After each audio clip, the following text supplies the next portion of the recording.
उत्तर प्रदेश के सियासी संडे में बात एक और अहम मुद्दे की। यूपी विधानसभा चुनाव में कांग्रेस ने 40% महिलाओं को टिकट देने का ऐलान किया है। प्रियंका की इस चुनावी चाल की काट भी बीजेपी ने अब तैयार कर ली है। कैसे, इस रिपोर्ट में आपको दिखाते हैं। हमने तय किया है कि आने वाले विधानसभा चुनाव में उत्तर प्रदेश में कांग्रेस पार्टी 40% टिकट महिलाओं को देगी। आधी आबादी पर पूरा जोर। यूपी चुनाव में प्रियंका गांधी वाड्रा की नजर साइलेंट वोटरों यानी महिलाओं पर है। महिला घोषणा पत्र के बाद प्रियंका रायबरेली में महिलाओं से शक्ति संवाद करने वाली है। सुबह 11 बजे प्रियंका गांधी रायबरेली के रिफॉर्म क्लब में महिला शक्ति संवाद रैली में शिरकत करेंगी। कांग्रेस लगातार महिला संवाद रैलियों से महिलाओं में पैठ बनाने की कोशिश में है। इन्हीं रैलियों से प्रियंका संभावित उम्मीदवारों की पहचान करती हैं। पिछले कुछ वक्त में बीजेपी ने महिला वोटरों में पैठ बनाई। ऐसे में प्रियंका की 40 वाली चुनावी चाल ने बीजेपी की टेंशन बढ़ा दी है। लिहाजा बीजेपी ने प्रियंका की चाल की काट तैयार कर ली है। बीजेपी प्रयागराज में महिला महाकुंभ का आयोजन करेगी। मंगलवार को पीएम मोदी इस मातृ शक्ति महाकुंभ में शिरकत करेंगे। पीएम संगम तट पर महिलाओं से सीधे संवाद करेंगे। पीएम महिलाओं को स्वरोजगार और स्वावलंबन का गुरु मंत्र भी देंगे।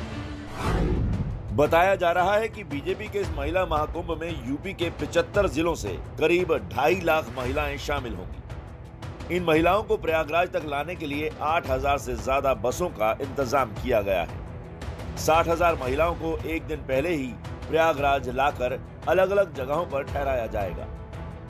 आधी आबादी पर लड़ाई पूरी है। यूपी में आधी आबादी का आशीर्वाद जिस पार्टी को मिलता है, वही पार्टी सत्ता के शिखर पर पहुंचती है। उत्तर प्रदेश में 2012 के विधानसभा चुनावों में पहली बार महिलाओं का वोटिंग प्रतिशत पुरुषों से ज्यादा रहा। उस चुनाव में 60% से ज्यादा महिलाओं ने वोट डाले। इस चुनाव से पहले अखिलेश यादव ने लड़कियों को मुफ्त शिक्षा और महिलाओं को 2 साड़ी बांटने का वादा किया था। नतीजा, आधी आबादी के आशीर्वाद से अखिलेश की सरकार बनी। पहली बार एसपी ने अपने अकेले के दम पर सरकार बनाई। अखिलेश को 403 में से 224 सीटें मिली थी। इसी तरह 2017 में जब चुनाव हुए तो बीजेपी ने अपने घोषणा पत्र में ग्रेजुएशन तक लड़कियों को मुफ्त शिक्षा देने का वादा तो किया ही, साथ ही इसमें ट्रिपल तलाक का मुद्दा उठाया। हर घर में शौचालय और गैस कनेक्शन का वादा किया। चुनाव हुए तो महिलाओं का वोटिंग प्रतिशत करीब 64 तक गया। परिणाम ये कि यूपी में बीजेपी की बम्पर बहुमत वाली सरकार बनी। बीजेपी को 403 में से 312 सीटें मिली थी। चुनाव आयोग के 2020 में आए इलेक्टोरल रोल के डेटा के मुताबिक यूपी में 14 करोड़ 51 लाख मतदाता हैं। इसमें से 7 करोड़ 85 लाख पुरुष और 6 करोड़ 66 लाख महिलाएं हैं। एक तरह से 45% महिला वोटर हैं। यही वजह है कि सियासी पार्टियां महिला वोटरों को साधने की कोशिश में जुटी हैं।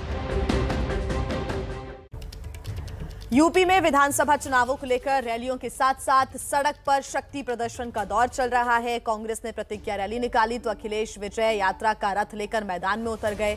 जवाब में बीजेपी आज उत्तर प्रदेश में 6 अलग अलग जगहों से चुनावी यात्रा का आगाज करेगी। जय जय श्री राम। यूपी प्लस योगी बहुत है उपयोगी। ये योगी नहीं है, उत्तर प्रदेश के लिए अनुपयोगी है। 2022 में 300 पार से भारतीय जनता पार्टी और एनडीए की सरकार बनने जा रही है। यूपी में चुनाव में अभी वक्त है, लेकिन सत्ता के लिए सड़क पर शक्ति प्रदर्शन का दौर चरम पर है।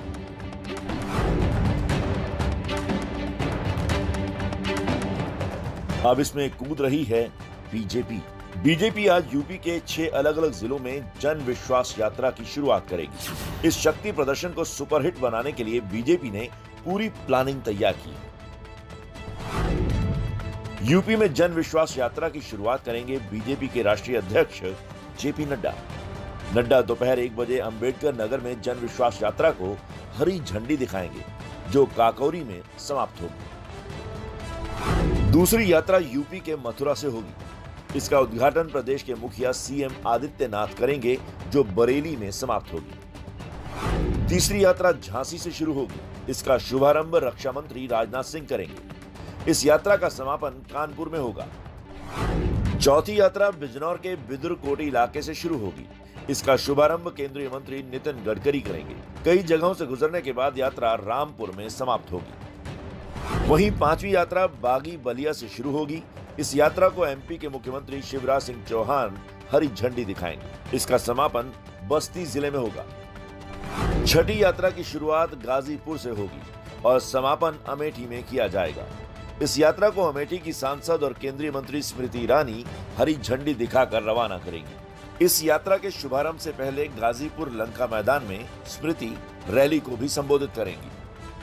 उत्तर प्रदेश के समस्त प्रदेश अध्यक्ष से लेकर जिला मंडल सभी कार्यकर्ता हम सब जनता के दरबार में जा रहे हैं, जनता से आशीर्वाद लेने जा रहे हैं कि हमारे पास परिश्रमी नेतृत्व है, ईमानदार नेतृत्व है। बीजेपी का कहना है कि वो अपने काम के आधार पर जनता का आशीर्वाद मांगने के लिए जनता के बीच जा रही है। जानकारों की माने तो अखिलेश की विजय संकल्प यात्रा ने बीजेपी की टेंशन बढ़ा दी है, क्योंकि अखिलेश की यात्राओं में भीड़ दिख रही है। नीली जीन्स पहनने वाले नौजवानों, अनुपयोगी को हटाओगे कि नहीं हटाओगे? पिछली बार आपने 5,000 से जितवाया था, इस बार 50,000 से जितवाने का काम कर रहा है। तो वहीं कांग्रेस भी सड़क पर है। कल अमेठी में महंगाई को लेकर राहुल प्रियंका की जुगलबंदी ने काफी भीड़ जुटाई।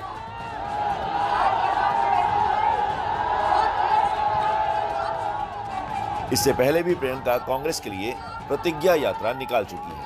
सड़क पर सियासत का खेल पुराना है। बीजेपी जानती है कि गली गली जोर दिखाकर ही सत्ता के गलियारे का रास्ता खुला है। इसलिए बीजेपी भी अब सड़क पर उतरकर विरोधियों को जवाब देने की तैयारी कर रही है।